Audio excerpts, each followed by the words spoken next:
Hello, Yeah. everybody. Welcome back to Planet Football. Today we'll be doing the Football Tactics show. It is the first stream in this series, so looking forward to it. Today we'll be covering Frank Lampard's first game at Everton. Sadu, what will we be covering first in this game? Firstly, we'll start off with the starting 11. As you can see, it is a back three, which previously hasn't worked at Everton under like Benitez.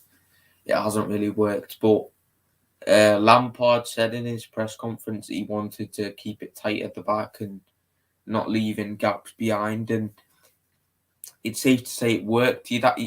Starting off with in goal, Jordan Pickford, who didn't have much to do, but I think he started in this game because of Lampard. I think he wanted Pickford's distribution. I think that would have been a key part to the way that we played. His distribution, because Asmir Begovic, he's a good shot stopper, I would say, but he's not really a good at distributing. And yeah, so we had to play Pickford there, and we had to go as strong as we can. And the back three was Mason Holgate, Michael Keane, and Ben Godfrey. And what we saw was Michael Keane. I think that was probably his best performance in a very long time. And the thing is, when we played that system, one of the centre backs would drop into the midfield, and it would normally be Michael Keane that does that, where he drops into the midfield. And he done all right, Michael Keane, and obviously Ben Godfrey went off with an injury. Yerry Mina came on. Yerry Mina scored. He kept Ivan Toney very quiet, and I think the defense worked quite well together. And obviously Mason Holgate scored as well, and obviously that fell apart against Newcastle, but at Brentford, I think the defense was very good. Hello Martial, how are you? But yeah, I mean, did you watch the game? Wait, are you asking me? Yeah. Oh, yeah, I watched the game. Yeah, it was a fantastic performance for Everton. Yeah. Definitely, it looks like they could have a manager that knows what he's doing and has got a proper way of playing football. So Yeah. I think it's an exciting future for Everton. Yeah, hopefully. But because it was a back three, that meant Mikalenko and Seamus Coleman as wing backs. I mean, with Mikalenko, he was solid in that game, but I think he was a bit cautious, if you get what I mean, because he was I think because that was like his first proper game as a because it's Premier League uh, opposition, so he probably tried to be a little bit more cautious. But you would like him to get up and down a little bit more. And Seamus Coleman, he done his job, I would say. And the thing with Seamus Coleman now, you won't expect him to do both because he is getting old now, and you would expect him to be quite solid at the back, and I think he did quite well. And yeah, and Martial said I'm not bad. How are you both? I'm good. I'm good. But how about you, Sean? Yeah, not too bad. Yeah. This game was fantastic. Yeah, it was. It was like the first Everton game in a while that I actually enjoyed watching. So there you go. And then the midfield, it was a midfield two of Alan and Andre Gomez. And I mean, I was quite surprised it was a midfield two rather than a midfield three. But them two worked very well together in that game. The thing about Andre Gomez is, I think he doesn't suit that system where you expect him to win the ball back and create chances. He is a possession based. He does like a possession based system, and that really suited him. Where he had time on the ball, and he was good. He was good on the ball. He was good passing. He wasn't told to like tackle like the other managers. And then Alan, he was he was a bit like a box to box. I would say he was amazing, Alan. I would say he was a little bit doing what Decore does. Obviously, he doesn't have that same energy and that pace that Decore does, but he was quite everything we were involved going forward. Alan or Gomez were involved in. Obviously, Alan got that assist for the Richarlison goal, and it was a good performance from the midfield too. Martial says Gomez surprised me. Yeah, he surprised me too. He was amazing, to be fair. And yeah, I think the midfield. I think it's safe to say that they did their job. Um, Obviously, Donny van der Beek and Dele Alli are cup tied. That's why them two didn't play. I would expect them to start against Leeds today, but they were cup tied. That's why they couldn't play.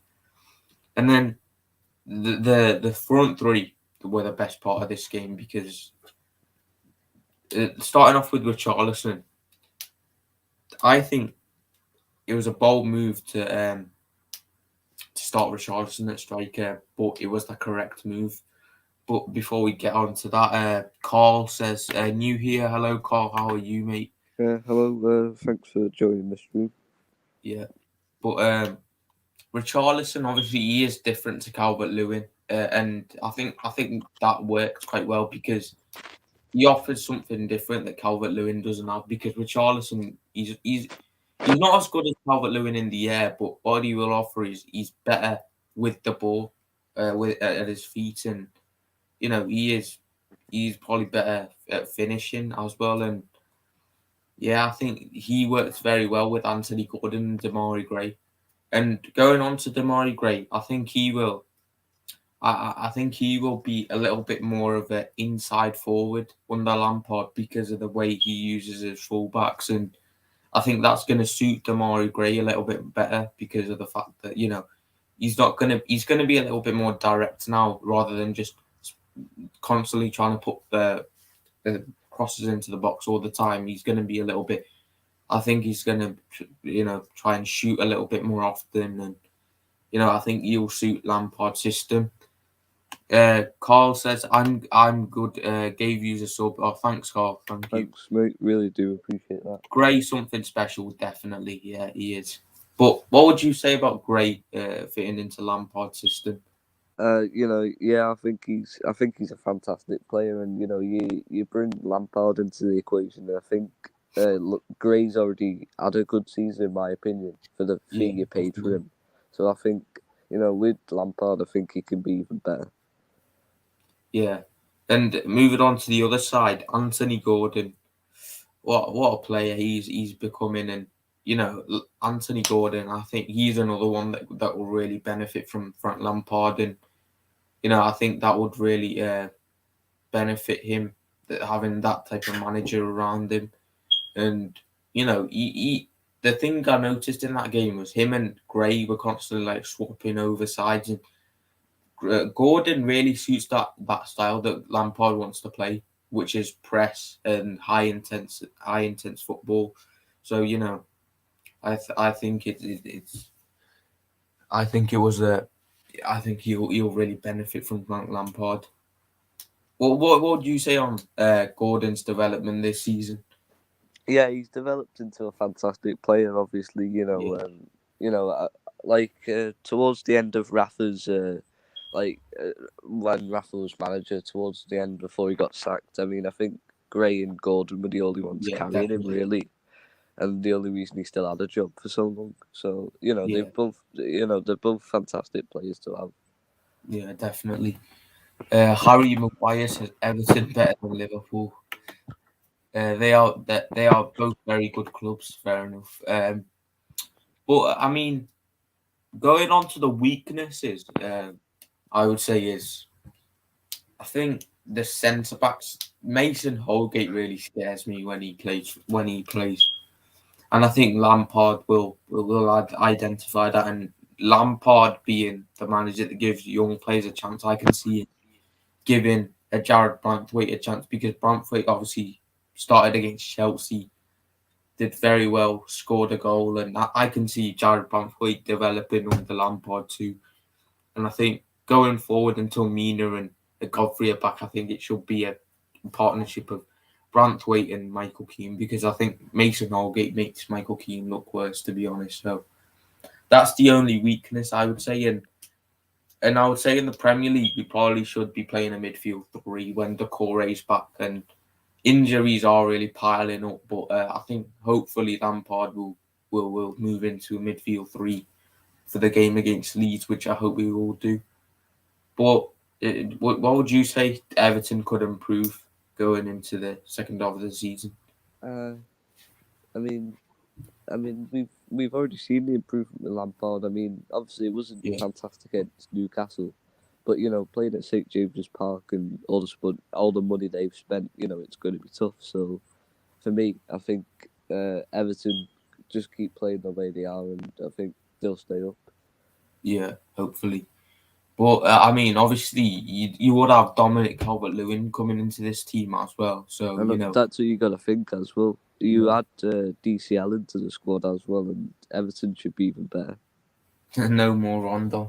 I think I honestly think Rondon will be gone this summer. To be honest, probably If to Rafa Rafa's gets another job, he'll be with Rafa. yeah, he could probably squeeze out £15 million for him if Rafa wanted him. But anyways, I'll give my player ratings for this team. For this team, I'd give Pickford. I'd give him a 7 because I think he done his job. Obviously, the penalty incident, I don't think that was his fault, to be honest. I think that was a very harsh decision. I think if you're giving that a penalty, you should have given Everton a penalty when we played Spurs, the 0-0 game. So, I think that was very harsh to give a penalty. Mason Holgate, I'll give him a 7 because of the fact that he scored a goal and he didn't really make a mistake against Brentford, which is a surprise. But yeah, Michael Keane, I'll give him a 7.5 because I think that was probably his best performance for Everton. And then Ben Godfrey, can't really rate him because of the injury, but Yerry Mina, I'll give him a 7 because of the goal and he defended quite well against Ivan Toney, kept him quite quiet. And you'd have Mikalenko, I'll give him a 7 because I think he was all right, but I think you'd like to see him get forward a little bit more. And then Seamus Coleman, I'd give him a 7 too because he done the job that was asked of him and he defended quite well. And then Alan, I'll give him an 8 because I just think he bossed that midfield, Alan. He was involved in everything. And Gomez, I'll give him an 8 as well because I think that was probably his best Everton performance. Just getting on the ball. He is a possession based. He is better in a possession based system, and that's why maybe he could be better with Lampard. And Anthony Gordon, I'm going to give him a 9 because I think not only did he create chances, but that I think it was the Mason Holgate with the corner that Mason Holgate came from. Anthony Gordon actually won that corner by pressing high up the pitch and winning the ball back and having a shot. So, I think he can really thrive under Lampard. And same with Gray. I'm going to give him a 9 as well because I think he's just going to get better under Lampard. And Richarlison, I'm going to give him an 8. Got his goal. And, he offered us something different going forward. And, that's what we want of Richarlison. So both of you lads, what's your Everton team prediction for later after you finish these ratings? Oh, I don't want to jinx it. So what's your prediction? I'm trying to think. I mean, I do think Lampard might go into it with a midfield three. Yeah. But I'm not really sure what they'll play. I mean, I don't know, to be honest. I think it's going to be a difficult game, to be honest. But seeing like all the Everton fans on social media, taking banners and everything, I think that's all good because these players, I think they're nothing without the fans. In all honesty. Yeah, exactly. And plus, you've got to think when Goodison is like chanting and everyone's chanting. It's a fantastic atmosphere. So, especially with a new manager, a clean start. I think Everton should win it personally. Yeah, and I think in the Brentford game, you could already see the support for Frank Lampard, and that also helps because exactly. We've just And had a so manager what you've that, got to think is when Rafa's in charge, the fans aren't going to be as excited when they're not playing good football. Whereas you've yeah, brought in a manager now who's going to play good football. The fans are going to be behind him all the way. You've got the players who are buying into his system, so it's a good place to mm, be right now, Everton. yeah. And we have brought in like Dele Alli. I think it's going to be interesting to see where Dele Alli and Donny van der Beek fit in, because I think against Leeds he's going to play a midfield three, and he's going to have Van der Beek as sort of like a box to box, because I've heard from a couple of United fans, and apparently his best games for United, which he's not played many of, but apparently he's mostly played like a sort of like a box to box next to like Fred or McTominay, and he's done quite well in that role. And I think Dele Alli will probably be like a number 8 / number 10, like the type of role that Mason Mount did at Derby. I mean, not Derby, Chelsea. He did play at Derby as well under Lampard. But yeah, I mean, I really hope Donny starts. Me too. I think he's going to be vital for us this season. I think Van der Beek could be the difference between us staying up and going down, to be honest. But yeah, Donny was forced to be a box to box. I think we would have to play him in that role too, to be honest, because I think Dele Alli, he's more of a creative link player type of role. So I think he would have to be like sort of like I wouldn't say necessarily a box to box, but maybe like a deep lying playmaker role. Do you know what I mean? Maybe Yeah, something like that. But I can't see him playing as the number 10, because I think Dele Alli will be just ahead of him in that number 10 role. But I think he will do well under Lampard's system, because he's obviously picked us over Crystal Palace, so we obviously see something in the way that we're going to be playing. So, but yeah, what would you say on Donny van der Beek? What would you say where he's going to play for Everton? yeah. I mean, like you said, I think Dali Ali will be in the sort of centre attacking mid position. Yeah, But I do think Donny van der Beek can, could be fantastic for Everton. His position will be a bit more down the field. It will yeah, be a cam, but he'll be fantastic for Everton. yeah. Hopefully, but yeah, I think one interesting thing is, I think if Pogba signs a permanent deal with, I mean, not a permanent deal. I think if Pogba signs a new deal with Man United, and if they do get Kamara, I can see Donny van der Beek leaving on a permanent. To be honest,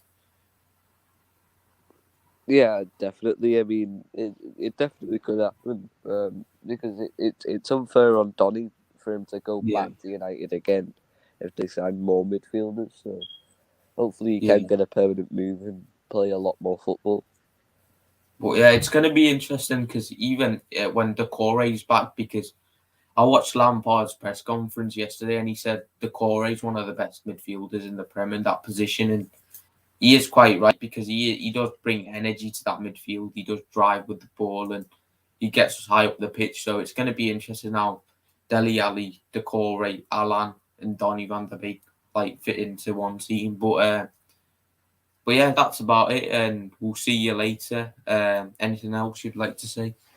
No, nothing really. Thanks everyone for watching the stream. Yeah, thank you. See you.